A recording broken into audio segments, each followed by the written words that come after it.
Crecimiento endógeno. Vamos a partir con algunas críticas al modelo neoclásico que hacían los partidarios de los modelos de crecimiento endógeno. En primer lugar, se dice que en ausencia de progreso tecnológico, el crecimiento es considerado solamente un fenómeno transitorio, un proceso de equilibrio hacia su estado estacionario donde el crecimiento es nulo. Es decir, los países solamente crecen en su trayectoria al estado estacionario, donde el PIB per cápita deja de crecer a menos que haya progreso tecnológico.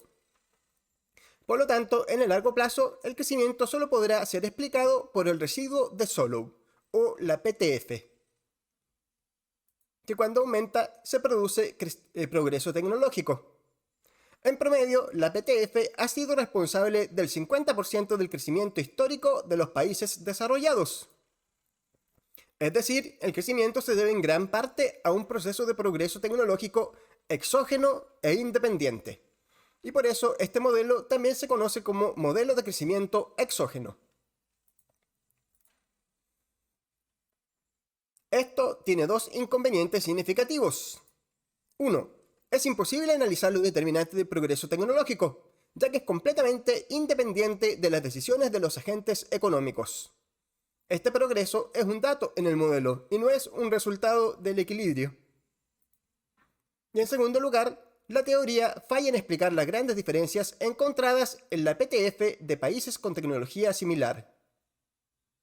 Por otro lado, el modelo predice que los países pobres deberían tener una mayor productividad de capital y viceversa, por lo que deberían atraer inversión extranjera. Sin embargo, aun cuando se han liberalizado los mercados y los flujos de capitales, la inversión se ha mantenido baja. Dado que los países pobres tienen poco capital y la productividad marginal del capital es decreciente, entonces su bajo nivel de capital implica que tienen una alta productividad y que por lo tanto el capital es muy rentable. Eso a su vez implica que la inversión debería fluir de los países desarrollados, donde la productividad del capital es baja debido a que su nivel es alto, hacia los países pobres, cuyo nivel de capital es bajo y por lo tanto su productividad es alta. Sin embargo, aun cuando existe libre flujo de capitales en el mundo, esto no se ha observado. Y de hecho, por el contrario, se han observado grandes flujos de capitales en sentido inverso, de los países pobres a los ricos. Crecimiento endógeno. En los modelos de crecimiento endógeno, también conocidos como nueva teoría del crecimiento, el crecimiento es generado por factores dentro del proceso de producción, por ejemplo, a través de retornos crecientes a escala o a través del progreso tecnológico inducido. Y estos factores son estudiados como parte del modelo de crecimiento. En otras palabras, las fuerzas que producen un crecimiento persistente del PIB per cápita son determinadas dentro del modelo, de forma endógena, no fuera de él, es decir, exógenamente. Así, se puede decir que la teoría del crecimiento endógeno busca explicar cómo se determina la tasa de crecimiento del progreso tecnológico. Los modelos de crecimiento endógeno se parecen a sus contrapartes neoclásicas, pero tienen supuestos e implicancias diferentes. La principal diferencia radica en que se descarta el supuesto de rendimiento marginal decreciente del capital, o productividad marginal decreciente del capital, que era responsable de la convergencia. Como consecuencia, se permiten los rendimientos crecientes a escala en la función de producción. En cambio, en el modelo de Solow, la función de producción tenía rendimientos constantes a escala.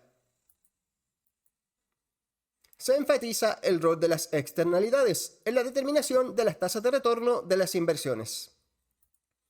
Por ejemplo, se asume que la inversión en capital humano genera externalidades positivas e incrementos de la productividad que compensan la tendencia natural a los retornos decrecientes.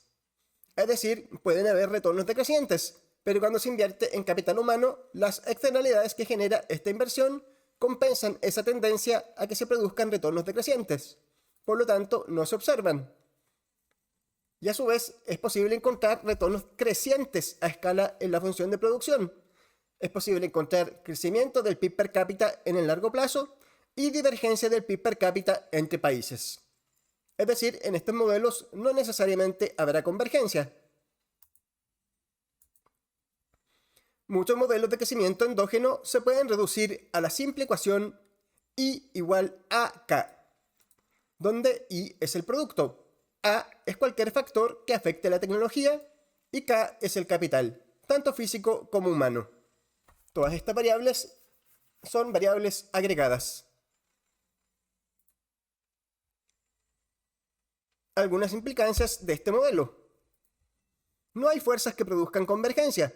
La tasa de crecimiento de cada economía dependerá de sus niveles de ahorro y tecnología. Los países que más ahorren o que tengan una mayor tecnología crecerán más rápidamente.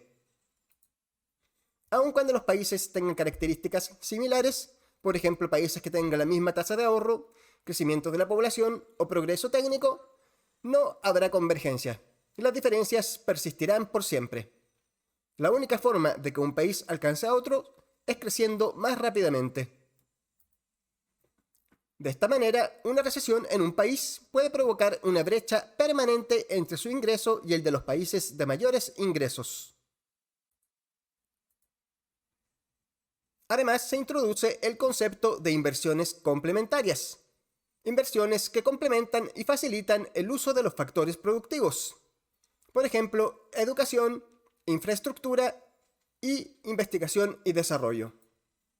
Los países en desarrollo tienen un bajo nivel de inversiones complementarias, lo que explica que reciban bajos flujos de inversión extranjera aun cuando tengan altas tasas de retorno en sus inversiones.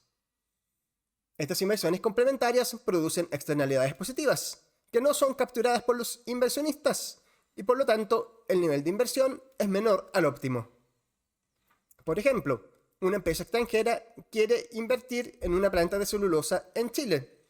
Si es que en Chile no hubieran carreteras ni puertos para trasladar y luego exportar la producción, entonces dicha inversión no sería rentable, ya que la empresa tendría que construir los caminos y el puerto, y esos mayores costos disminuirían la rentabilidad de la inversión.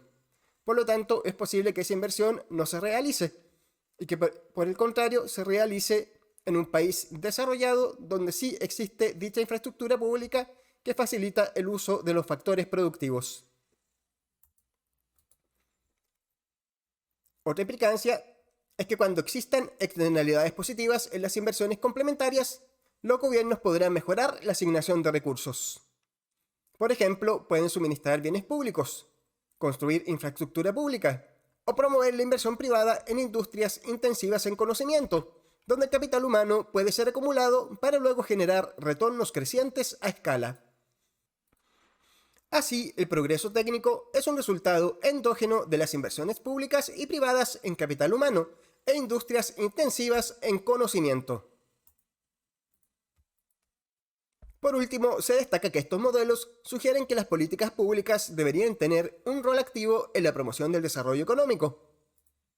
Esto se haría a través de las inversiones directas e indirectas en la formación de capital humano y a la aparición y crecimiento de industrias intensivas en conocimiento, como la industria del software, telecomunicaciones e industrias tecnológicas en general. Esto explica la popularidad de estos modelos. Permiten proponer recetas para promover el crecimiento económico.